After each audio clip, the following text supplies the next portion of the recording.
За сайн байцгаана уу хүүхдүүд. За манай өнөөдрийн хичээлээр шугам функцийн уруу функц гэсэн сэдвтэй хичээл үзнэ. За өнөөдрийн хичээлээр бид дараах чадваруудыг эзэмшнэ. За нэгдүгээрт функцийг тодорхойлно. За хоёрдугаарт харилцан нэг утгатай функцийг танина. За гуравдугаарт шугам функцийн урвууг олох дүрмийг тодорхойлно. Дөрөвдүгээрт шугам функцийн урвуу функцийн график байгуулна гэсэн дараах чадваруудыг эзэмшнэ. За бид 6-аас 8 дугаар ангидан бол функцийг оролт гаргалтын схемээр дүрсэлсэн байгаа. За бүгдээрээ дараах зураг руу анхаарлаа хандуулаарай. За энд оролт хэсэг дээр 2-ын тоо байрласан байна. За энд дөрөв нөгөөгдсөн байна. 2-оор үржүүлээд 1-ийг нэмнэ гэсэн. Тэгвэл гаралтаар хэд болж гарахыг бүгдээрээ тооцъё. За гаралтаар 2-оор үржүүлээд 1-ийг нэмнэ гэсэн учраас 2-ыг 2-оор үржүүлээд 1-ийг нэмэхээр 5 болж гарч ирнэ. За одоо биднэрт өгөгдсөн дүрмийг уруугаар нь үлддэг функц олдох уу гэсэн асуудал үүснэ. Нөгөө яг 5 гэсэн тоог буцаагаад оруулахад ургуу үйлдэлээрээ буцаагаад 2 болж гарч ирэх боломж юу гэдгээс дараах асуудал төвшгдөн. Явагдсан дүрмийг уруугаар нь үлддэг дүрмтэй функц олдох уу? За бүгдээрээ сайн бодоорой. За дараагийн авч үзье. За оролт хэсгээр 2-оор тоо оруулаад 2-оор үржүүлээд 1-ийг нэмнэ. За гаралтаар хэд гарч гарах вэ гэдэг. Оролтоор орж байгаа тоонуудаа x олонлог дээр байрлуулъя. За гаралтаар гарч байгаа тоонуудаа y олонлог дээр байрлуулъя. Дунд нь явагдаж байгаа дүрмээ f-ээр тэмдэглэе бүгдээрээ. За хасах 1 гэсэн тоог оруулахад за 2-оор үржүүлээд 1-ийг нэмэхэд за хасах 1 болж гарч ирнэ. За тэг гэсэн тоог оруулахад 2-оор үржүүлээд 1-ийг нэмэхэд 1 гэсэн тоо гарч ирнэ. За 1 гэсэн тоог оруулахад 2-оор үржүүлээд 1-ийг нэмэхэд 3 гэсэн тоо гарч ирнэ. За 2 гэсэн тоог оруулахад 2-оор үржүүлээд 1-ийг нэмэхэд функцийн утга маань энэ дээр 5 болж гарч ирэх нэ. За математикт бол x олонлог дээр y олонлог дээрх тоонуудыг ингэж дараах бичиглэлээр бичгийг бол харгалзаа гэж нэрлэдэг. За дараагийн жишээг авч үзье. За тэгвэл дараах харгалзааг авч үзье. За дөрвөн маань энд өгөгдсөн байна. Квадрат зэрэг дэвшүүлээд 1-ийг хасна. За муу ялгаа байхгүй оролт хэсгээр орж байгаа тоонуудаа x олонлог дээр, за гаралтаар гарч байгаа тоонуудаа y олонлог дээр, за дунд нь явагдаж байгаа дүрмээ f гэж тэмдэглэе. За оролт хэсгээр хасах 2-ыг оруулахад квадрат зэрэг дэвшүүлээд 1-ийг хасахад за хасах 2-ын квадрат нь 4 болно. 4-өөс 1-ийг хасахад 3 болж гарч ирнэ. За хасах 1 гэсэн тоог оролт хэсгээр оруулъя. Тэгвэл квадрат зэрэг дэвшүүлээд 1-ийг хасахад за тоо маань тэг болж гарч ирэх нь. За тэгийг оруулахад квадрат зэрэг дэвшүүлээд 1-ийг хасахад хасах 1 болж гарч ирнэ. За 1-ийг оруулъя. За 1-ийг оруулахад квадрат зэрэг дэвшүүлээд 1-1-ийг хасахаар мөн ялгаа байхгүй энэ тэг гэж гарч ирнэ. Тэг гэж гарч ирнэ. За дараагийн харгалзааг авч үзье. За энэ дэр бол дүрм нь бичигдээгүй байна. За ямар нэгэн дүрм явагддаг гэж ойлгоё. Энэ дунд ямар нэгэн дүрм явагддаг гэж ойлгоё. Оролтоор орж байгаа тоонуудаа муу ялгаахгүй x олонлог дээр, гаралтаар гарч байгаа тоонуудаа y олонлог дээр тэмдэглээд за нэг f дүрм явагддаг гэж ойлгоё. За 1-ийг оролт хэсгээр оруулахад 5 гарсан гэж ойлгоё. За муу ялгаахгүй ахаад 1-ийг оруулахад 6 гарч ирсэн гэж ойлгоё. За 2-ыг оруулахад 7 гэсэн тоо гарч ирсэн гэж ойлгоё. За 3 гэсэн тоог оруулахад 9 гэсэн тоо гарч ирсэн гэж бүгдээрээ сэтгэе. За эндээс дараах 3 жишээг бүгдээрээ сайн ажиглая. За нэгдүгээр жишээний хувьд x олонлог дээрх тоонууд за y олонлог дээр нэг тоонд харгалзсан байна. За хоёрдугаар жишээний хувьд x олонлог дээрх нэг тоо тус бүр y олонлог дээрх нэг тоонд харгалзсан байна. За 3 дугаар жишээний хувьд x олонлогийн тоо бүр y олонлогийн тоо тус бүртэл харгалзаж чадаагүй байна. Ягаад гэхээр 1-ийг оруулахад 5 гарсан. За 1-ийг оруулахад мөн ялгаа авахгүй 6 гарсан байна. За 2-ыг оруулахад 7 гарсан байна. За эндээс бид функц гэсэн асуудлыг тодорхойлно. За бүгдээрээ сайн ажиглая, юугаараа ялгаатай байгааг. Тэгэхээр эндээс бол бид за 1 2 дугаар харгалзааны хувьд бол x олонлогийн элемент бүрд нь x олонлогийн элемент бүрд Y олонлогийн нэг элемент харгалзсан байна. За 3 дугаар харгалзаа бол чадаагүй байна. Тийм учраас бид нар бол 1, 2 дугаар харгалзааг бол функц гэж ойлгоно. За бүгдээрээ функцийн тодорхойлтыг гаргая. За тэгвэл X олонлогийн элемент бүрд Y олонлогийн нэг элемент харгалзаж ивэл энэ харгалзааг функц гэнэ. За бүгдээрээ дэвтэртээ бичиж аваарай. Функц гэнэ. За харин манай 3 дугаар харгалзаа бол функц болж чадахгүй байна. Яагаад гэхээр X олонлогийн элемент бүрд Y олонлогийн нэг элемент харгалзаж чадахгүй байна. За энд харагдаж байна. За одоо бүгдээрээ за 1, 2 дугаар жишээг ахаад сайн ажиглая. За эндээс бид нар ялгааг нь хэлвэл за хасах нэг гэсэн утганд буцаагаад харгалзуулъя. Хасах нэг гэсэн тоо харгалзаж байна. 1 гэсэн утганд тэг гэсэн утга харгалзаж байна. 3 гэсэн утганд 1 гэсэн тоо харгалзаж байна. 5 гэсэн утганд 2 гэсэн утга харгалзаж байна. За 2 дугаар харгалзааны хувьд бол 3 гэсэн тоонд хасах 2, тэг гэсэн тоонд хасах 1, нэмэх 1 гэсэн 2 тоо харгалзаж байна. За эндээс бол бид нар нэгдүгээр харгалзааг харилцсан нэг утгатай харгалзаа гэж хэлж байгаа. Харилцсан нэг утгатай харгалзаа гэж хэлж байгаа. За бүгдээрээ тодорхойлъё. За f функцийн хувьд Y олонлогийн элемент бүрд X олонлогийн яг нэг элементийг харгалзуулдаг бол уг функцийг харилцсан нэг утгатай функц гэнэ. За бүгдээрээ дэвтэртээ бичиж аваарай. За бүгдээрээ одоо тэгвэл харилцсан нэг утгатай функцийг графикаас нь хэрхэн таних вэ гэдэг талаар авч үзье. Графикаас нь хэрхэн таних вэ? За эхний функц авч үзье. За 2-оор үржүүлээд 1-ийг нэмнэ гэсэн. За ийм харгалзаа байна. За эндээс функц хэлбэртэй бичвэл за y тэнцүү 2x дээр нэмэх нь 1 болно.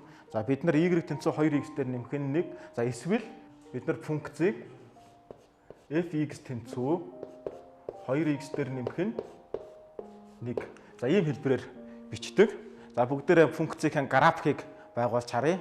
За бүгдээрээ функцийн графикийг байгуулж үзье. За энэ дээр цэгүүдэн байрлуулъя. Хасах 1 байхад хасах 1. За тэг байхад 1 гэсэн цэгүүдийг дайрсан шулуун байна. За зурвал ийм шулуун гарах нэ. За одоо эндээс бид нар функцийн графикаас харилцсан нэг утгатай хэрхэн таних вэ гэдгийг авч үзнэ. За тэгхийн тулд бүгдээрээ зурагдсан функцийн графикаа y тэнцүү 1 шулуунаар огтлъя. За y тэнцүү 1 шулуунаар огтлоход за огтлцлын цэгийг тэмдэгдвэл за энд харагдаж байна. За y тэнцүү 2 шулуунаар огтлъя. За y тэнцүү 3 шулуунаар огтлъя. За гэх мэтлэн бид нар OX тэнхлэгтэй параллел y тэнцүү a шулуунаар огтлоход за функцийн график маань зөвхөн нэг цэгээр огтолж байна гэдгийг харах хэрэгтэй. За хэрвээ энэ нөхцөл биелжээвэл харилцсан нэг утгатай функц гэж тодорхойлдог. За бүгдээрээ тодорхойлтыг. За OX тэнхлэгтэй параллел бүх шулуун функцийн графиктэй нэг цэгээр огтолцож байвал тэр нь харилцсан нэг утгатай функц болно. Тэгэхээр бидний зурагдсан шугам функц бүр харилцсан нэг утгатай байж чадах нэ. За дараагийн жишээг авч үзье.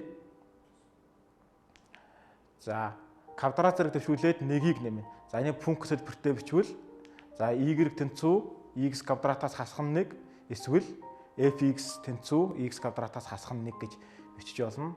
За бүгдээрээ координатын хавтгай дээр зурж харъя. За өгөгдсөн цэгүүдээ координатын хавтгай дээр байрлуулъя.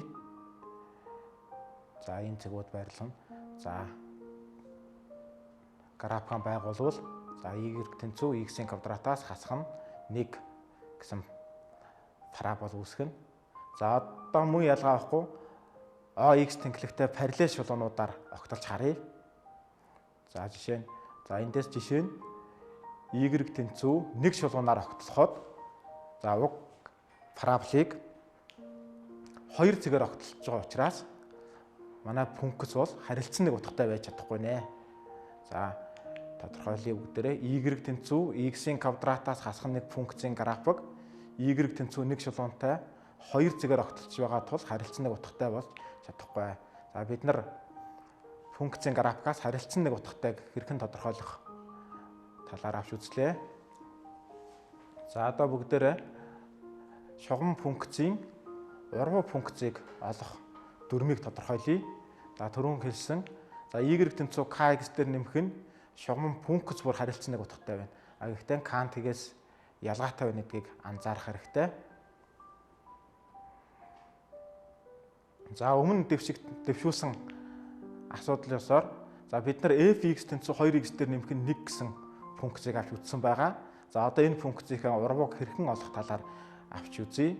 За бид нар өмнө өгөгдснөөр за аралт хэсгээр x тэнцүү 2 утга оруулахад y тэнцүү 5 гэсэн утга гарч ирнэ гэж тодорхойлсон байгаа. За тэгвэл одоо бид нар буцаагаад 5 гэсэн утга оруулахад 2 гэсэн утга хэрхэн гарч ирэх вэ талаар авч үзнэ. За тэгэхээр тулд бид нар өмнөх дүрм маань 2x дээр нэмэх нь 1 гэж өгөгдсөн байгаа. За урвуу дүрм нь тэгэхээр 1-ийг хасаад 2 хуваагдана гэж өгсөн. За жишээ нь бичвэл 5-аас хасах нь 1 тэнцүү 4. За 4-ийг хуваах нь за үржиж байгаа учраас буцаагаад урвуу үйлдэл нь 2 хувааж өгсөй 2. За нэгсэндээ бид нар оролт хэсгээр нь x тэнцүү 5 гэсэн утга оруулахад буцаагаад y тэнцүү 2 гэсэн утга уруугаар нь гаргаж ирж болох нэ. За шугам функцийн хувьд бол цэг бүрийнхээ хувьд уг чанар биелнэ. Тийм учраас уг чанарыг функц хэлбэртэй тодорхойлж бичвэл за 1-ийг хасаад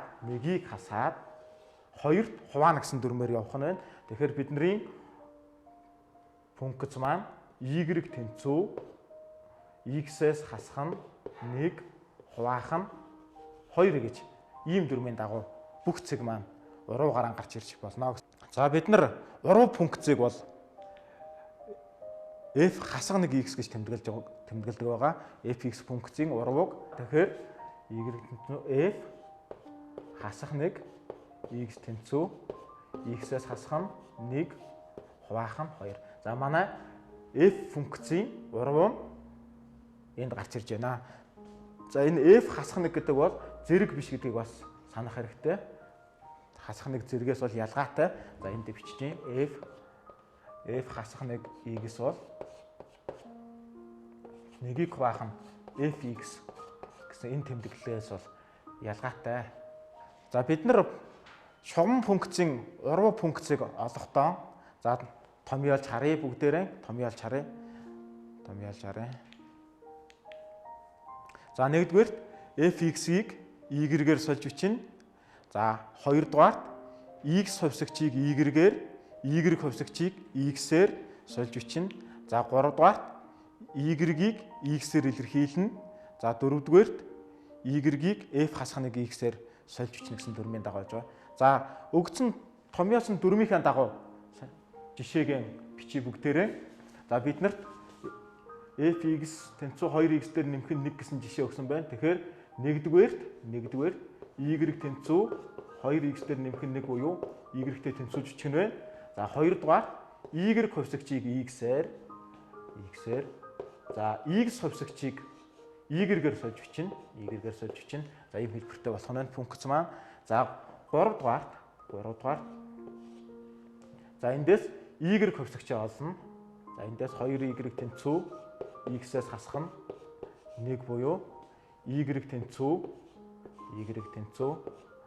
x-ээс хасах нь 1-ийг хуваах нь за дөрмийн дагуу бол ийм хэлбэртэй бичигдэх нь. За одоо y хувьсагчаа функц хэлбэртэй бичвэл f хасах 1 x тэнцүү x-ээс хасах нь 1-ийг хуваах нь 2 гэсэн функц. За дөрмийн дагуу бол ийм гарах нэ. За дараагийн жишээ.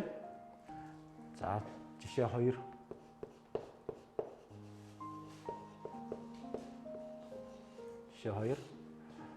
За fx тэнцүү 3-1 x-ээс хасах нь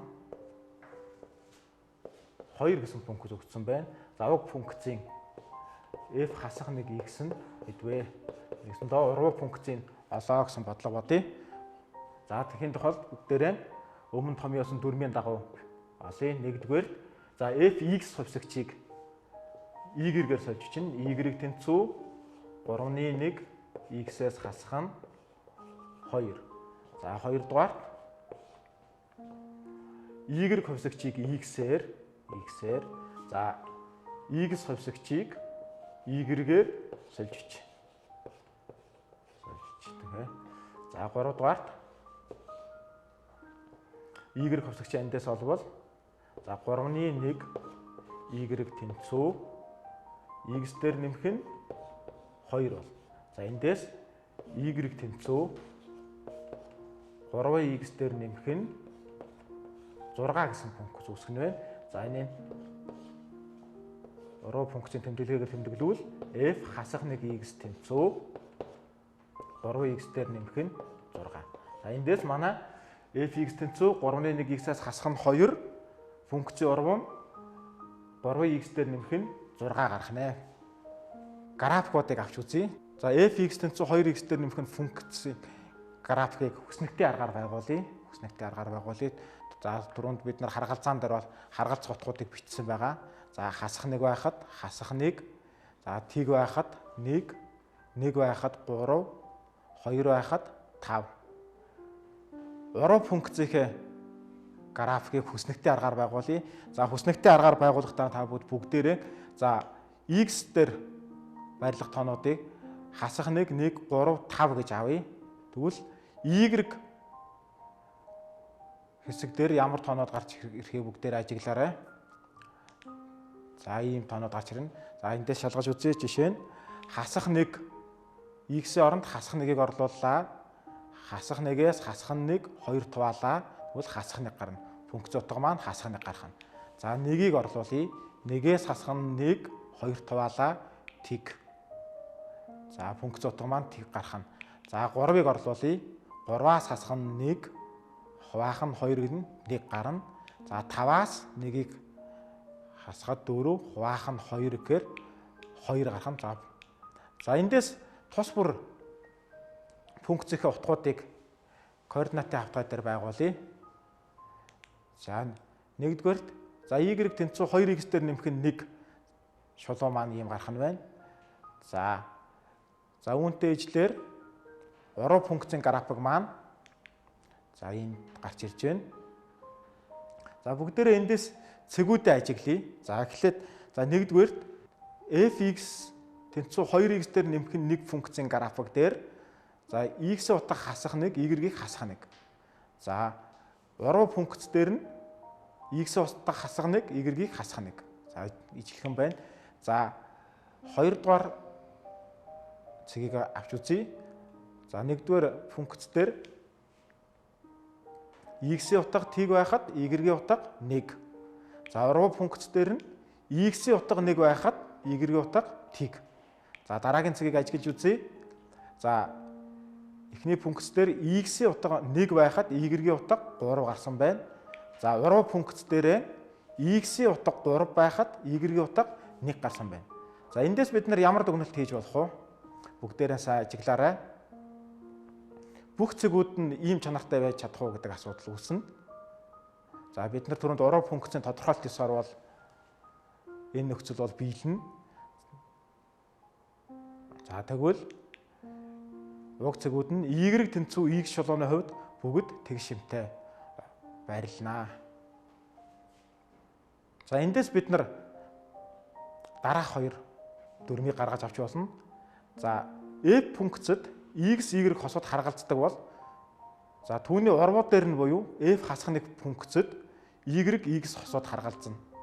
За энэ дээр эхний цэг дээр жишээ нь x, y нь x тэнцүү 2, y тэнцүү 5 гэсэн утгаар харгалж байгаа бол за түүний урвууд дээр нь эсвэргээрээ буюу x тэнцүү 5, y тэнцүү 2 гэсэн утга харгалзана. За дараагийн дүрмийг тодорхойлъя. За харилцан урвуу функцийн графикууд бол y тэнцүү x шулууны хувьд тэгвэл бүгд тэгш шимтэй байрлана. За бүгдээрээ дэвтэртээ тэмдэглэж аваарай. Y тэнцүү fx ба y тэнцүү хасах 1 x функцийн графикууд y x шулууны хувьд тэгш шимтэй байрлана.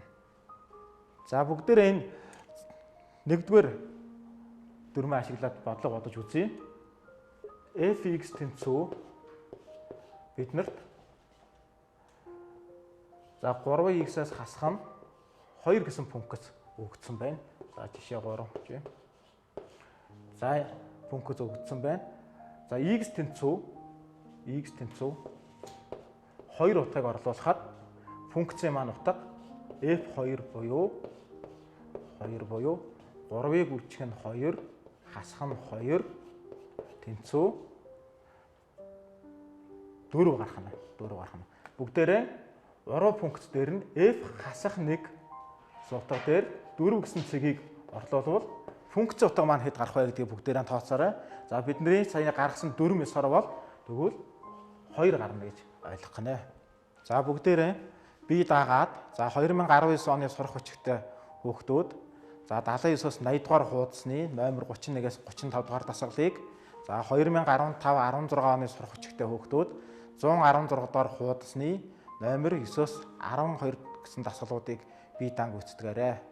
Анхаарал тавьсанд баярлалаа.